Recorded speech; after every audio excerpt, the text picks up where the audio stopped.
So a few years ago, I had this project where I was basically making a stampede buffalo for a museum. The problem was the buffalo I had was this guy, which is a really nice model, but it's not what they wanted because it had to match the buffalo in the museum that they had, the big statues of buffalo. And their statues had a very distinctive look that this guy does not have. And so I had to basically either buy a new model, and I couldn't find any that looked like theirs, or I had to fix this guy. And also the time frame was non-existent. It needed to be done yesterday, that kind of situation. So if you find yourself in a situation, I just wanted to tell you what I did that worked for me, and now it's a lot easier. So in this case, one of the problems was that the texture map looked like this. And you might look at this and think this is a good texture map. The problem is that there is absolutely nothing that you can do on this texture map for it to not stretch across the top. So if you have just the tiniest little thing up here at the top, it's going to stretch all the way across his head, basically, right? And so if you did anything symmetrical, and even small, if you tried to put something here on his head down the middle, it's gonna be noticeable, and it's gonna end up stretching. And you can see if I turn off the seam fix, when I do this, even for a small stripe, you can see how large that is on the model. This was a problem. This was a huge problem because it ended up that every time that I would come up with any new texture and I would add it to this side over here, as soon as I did that, I would go look over here, and if I matched these two as best I could, I would not only have a seam, but because of the seam, I would have a break, and you can see it right here, right along there. Sucked. It just sucked. There was no way for me to get around this. So I had to use some of the tools that existed at the time, and I kept having the same problem. It just didn't look good.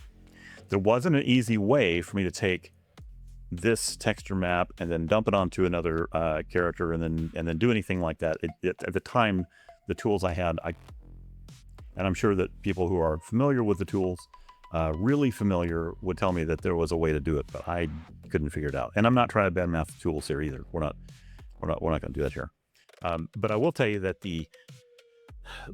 I handed this off. I discussed this with several artists who were pretty good at the various tools that I was using, and every one of them came back with the same problem, which was there was no easy way to do this. I was going to have to redo either the UV map or just get a different model or something. I ended up not figuring it out. But what I ended up doing was coming up with a solution. This is a solution. These buffalo look like the ones in the museum. The train is a almost perfect replica of the one in the museum.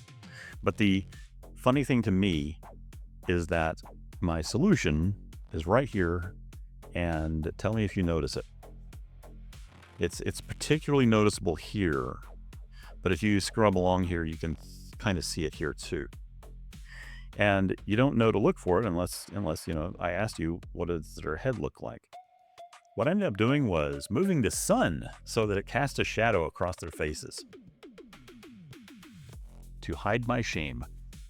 So if you are running into a similar situation, my advice is to either move the sun or, you could try MechaPaint. I added some stuff specifically to MechaPaint to make it easy to solve this kind of problem.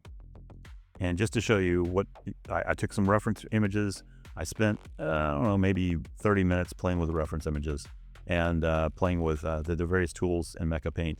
And here's what we came up with. The finished product, I think, looks pretty damn good. And this took no time at all. I mean, just no time at all. Let my pain guide you. My failure hopefully grants you some wisdom in what to do. And try MechaPaint and see if it solves your problem. Thanks. Have a great day.